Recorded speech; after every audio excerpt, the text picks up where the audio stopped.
Il-Gvern ħabbar aktar dettalji dwar il-miżura li ħabbar il-Prim Ministru Robert Abela biex ma tiġix affettwata l-pensjoni tal-anzjani minħabba l-COVID-19.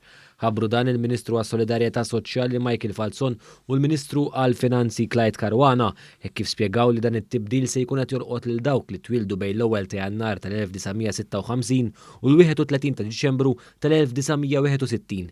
Il-Ministru Michael Falzon spjega kif bekk issa l-assessjar tad-dħul pensjonabbli għas-sena l-oħra se jittieħed biss fuq Jannar u Frar bħala s-salarju bażiku annwali.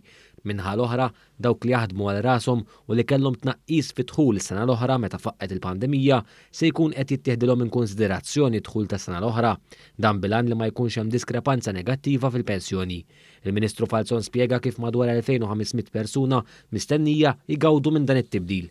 Nitkellmu fuq age bracket ta' dawk li jitwildu fin-1956 sa 1961 illi meta ħdiġi biex tinħadem il-pensjoni tagħhom ħanmorru fuq l-inkam ukoll tal-2020. Hawnhekk qed nassiguraw li nikkalkulaw madwar 2500 persuna ikollhom pensjoni daqs li kieku l-pandemija ma ġiet.